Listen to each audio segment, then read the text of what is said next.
Hey everybody, this is Dave from My Tech Man Cave, and today I got an email from Sony Electronics, and they're saying that Android Market is now available on your TV. I'm assuming this is the gingerbread build of Google TV, and I'm happy to get rid of the Chrome,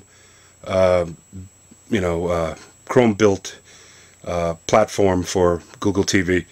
The next part, I'd like to show you a little bit about the Chrome build.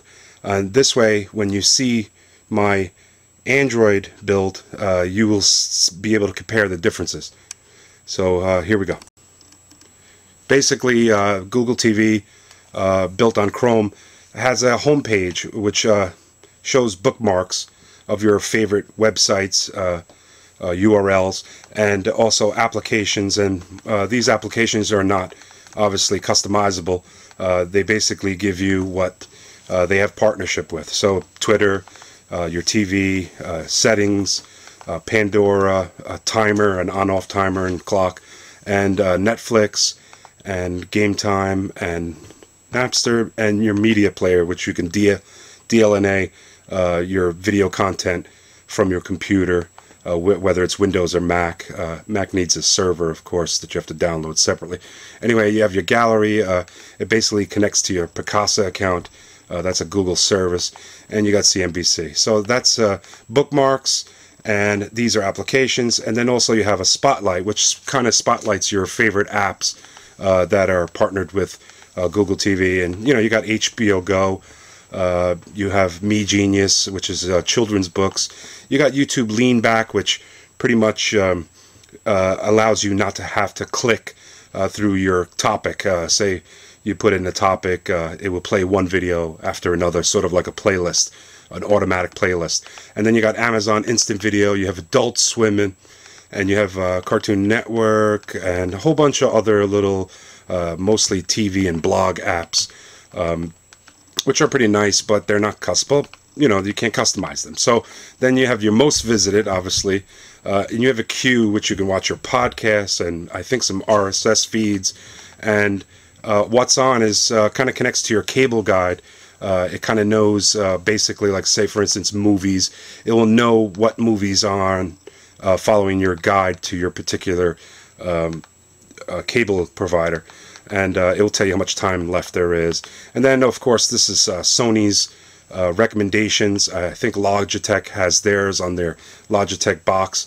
And, it's sort of like just sites that Sony wants you to take a look at. And pretty much that's pretty much it. I'm waiting for the Android update to come, and I keep checking it, and I see that there's no updates currently available, but according to the blog, which I'm going to show you next, where it says that Sony customers are going to be getting the update first. Now, I'm showing you this all on a Sony 40-inch Google TV, and that's basically it. So let's go over to the computer and we'll take a look at that email and that web page, and I'll show you a little video, and make sure you subscribe. Very important, because my next video will probably be all about the update, and I'll go through all its features in detail. Anyway, I'll see you on the other side. About 11:30 today, today is Friday, October 28th, I got an email from Sony Electronics, and it talks about Android Market now available on your TV. Exciting news. It's a letter directly for Sony owners of Google TV. In this case, I have a 42-inch Google TV, and basically the email talks about you having more control over your apps and convenience and more access. And when I click on here, there's also a video that kind of gives you a rundown of what it's going to look like. But before we play the video, I'll show you the rest of this page here. I'll put the link in the description so that you guys can pretty much check out what the update is all about, if you haven't already looked at it. And you could visit their blog as well, and I'll put a link there, and it talks about the update. And in this update, it talks about Sony owners, not Logitech, but Sony owners will be getting the update first. So you might want to subscribe to me. So there it is, and enjoy. Let's go back to that video, and you could see for yourself.